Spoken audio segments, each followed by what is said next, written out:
Ever notice how guys can talk about like anything? Sports, video games, you name it. Uh-huh. But as soon as the topic turns to, well, men's health, suddenly everyone clams up. Yeah. It's like this weird, awkward silence descends, especially when it comes to sexual health. Yeah, it's like it's some big mystery no one wants to solve. Exactly. And honestly, that silence, it can actually be a bigger issue than you might think. Oh, for sure. Trust me on that one. So that's exactly what we're diving into today. All those whispered questions about men's sexual health, we're bringing them out into the open. Yeah, time for some real talk. We've got research, studies, the works all piled up right here, ready to bust some myths and give you guys the real deal on what's what. Consider this your cheat sheet to feeling a lot more empowered, a lot more informed. All right, so first exam question. Erectile dysfunction. It's not just like an over-the-hill issue, right? You know, that's a super common misconception, but the reality is way more interesting. You ever hear people say, listen to your body? Yeah, all the time. Well, think of ED, like sometimes your body's sending up a signal flare, but it might not be about what you think. What do you mean? It could actually be a sign something's up with your heart, not just, what's going on below the belt. Wait, seriously. ED is connected to heart health. You got it. See, it all comes down to blood flow. Yeah.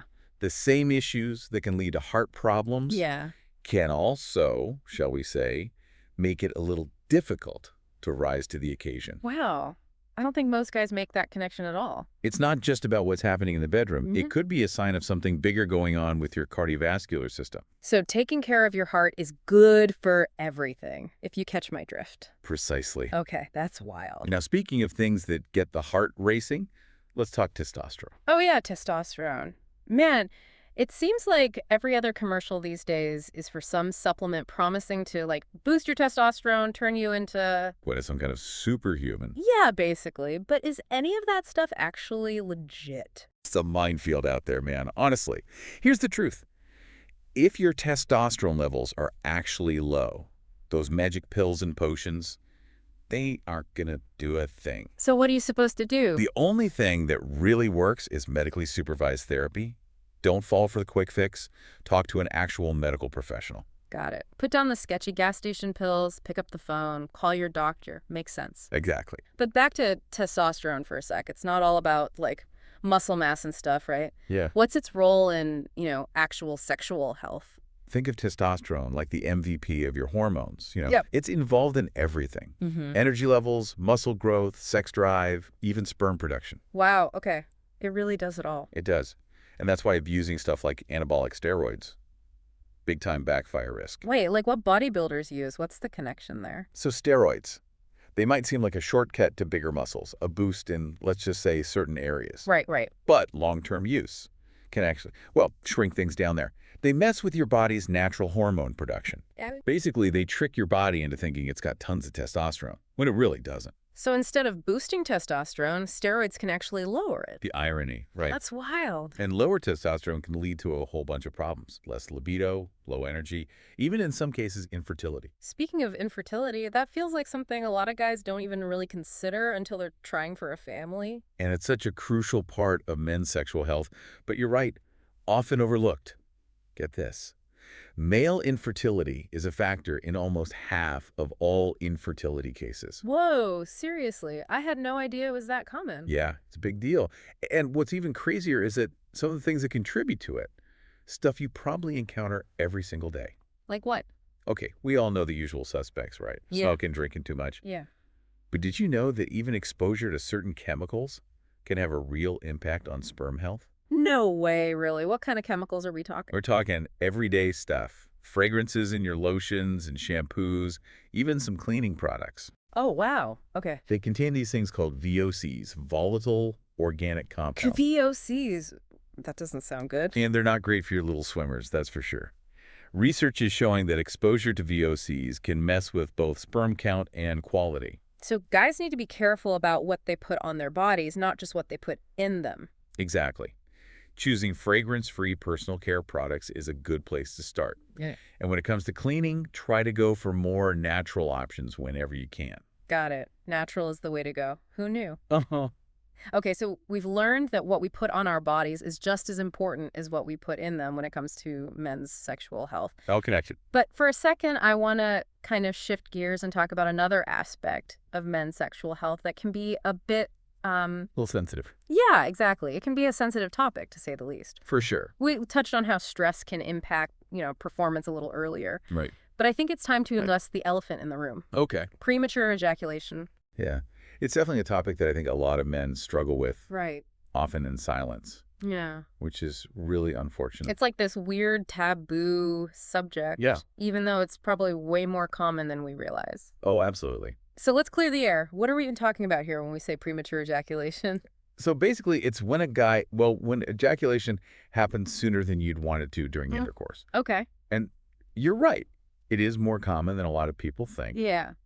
And I think the most important thing to remember is that it's a physiological response. Okay. It's not, some Yeah. personal failing or anything. Right. It's not like a moral failing or something. Exactly. Okay, so not a failing, but definitely something you'd want to address if it's causing problems in the bedroom. What causes it? Is it just a matter of being, too excited? Well, it can be a complex issue Okay. with a lot of different factors that kind of play into it. Yeah. Sometimes it might be because of just like heightened sensitivity in certain areas. Other times it might be more linked to psychological factors. Like what? Stress, anxiety, even just the dynamics of your relationship. So it really is a mind-body connection. Exactly. Okay, so for guys who are dealing with this, like, what are their options? What can someone actually do about this? So unfortunately, there's not really a one-size-fits-all solution, Okay. but there are a few different approaches that tend to be helpful. Okay. If heightened sensitivity is a factor, for example, there are topical creams or sprays that can actually help Oh, interesting. to temporarily reduce sensitivity, Oh, okay. which can help things last longer. Okay, got it. Are there any other techniques for, like, delaying things? Yeah, there are some physical techniques that guys can learn. Like what? The squeeze technique is a pretty common one. I've heard that term thrown around, but honestly, no idea what it is. Yeah, so basically, Bring it down. you're applying pressure to a very specific area down there Okay. to kind of help you control that ejaculatory reflex. So you can learn to control that. Yeah. Exactly. It's a learned technique, but with practice, it can be really effective. Wow. That's kind of incredible when you think about it. Yeah, it's pretty amazing what we can train our bodies to do. For sure. And imagine having that kind of control can really reduce anxiety, too. Absolutely. Yeah. And we can't forget about their whole psychological side of things, too, right? Right. If you're finding that stress or anxiety is a big factor for you, therapy can be incredibly valuable. That makes a lot of sense. It's about equipping yourself with the right tools and strategies. Exactly. Speaking of tools, let's shift gears again and talk about a crucial tool for safe and responsible sex. Condoms. Always important to talk about condoms. They're essential. They are.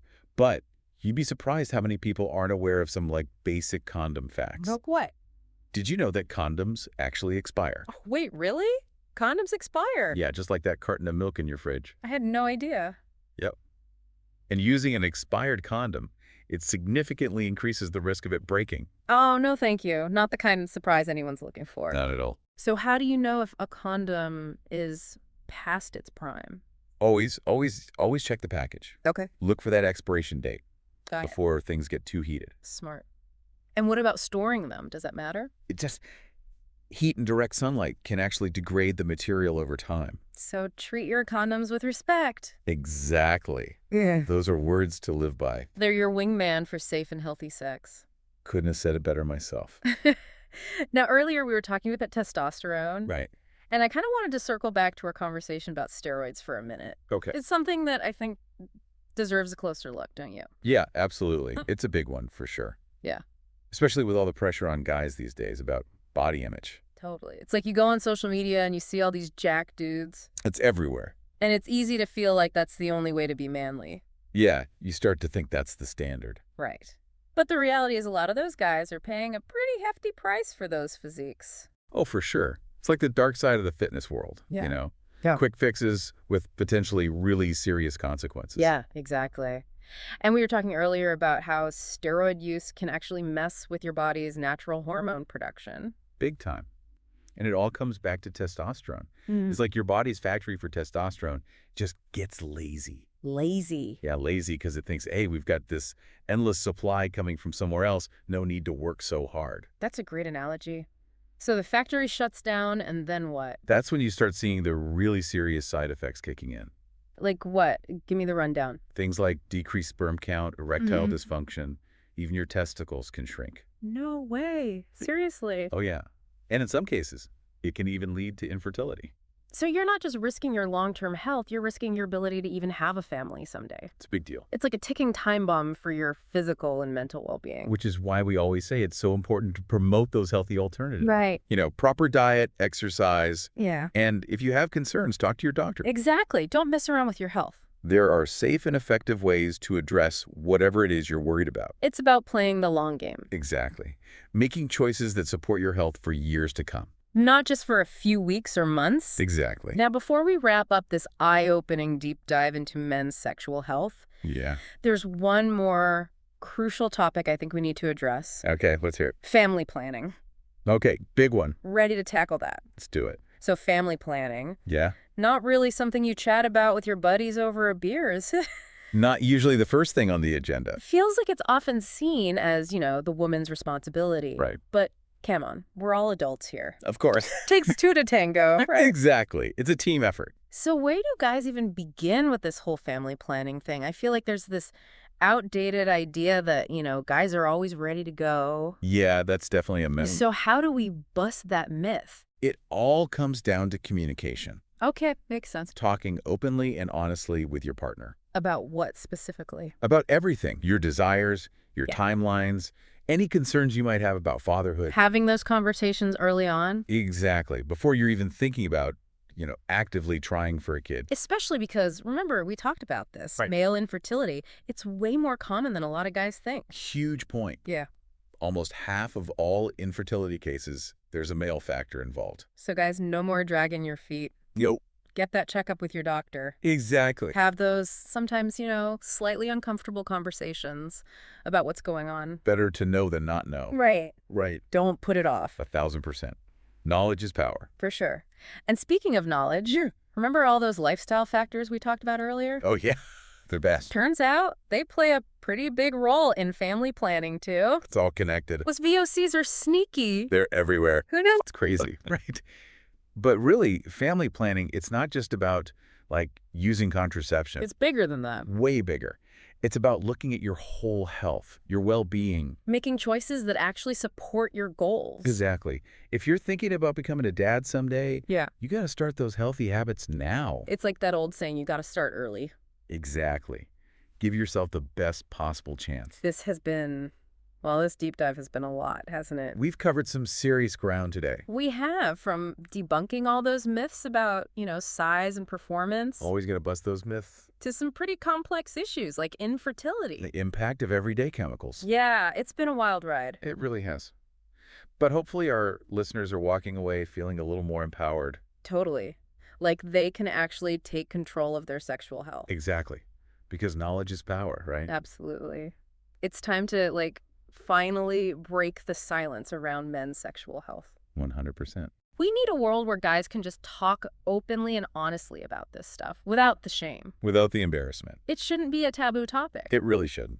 It's time to ditch those old school ideas about masculinity. The tough guy act. Yeah, exactly. Embrace the open communication, the self-care, the informed decision-making. Couldn't have said it better myself. So as we wrap up this deep dive, one last thought. Okay, hit us with it. What's one thing you can do today to prioritize your sexual health? Ooh, good one. It's a question worth pondering. For sure. Until next time, everyone, stay curious, stay informed, and take care of yourselves.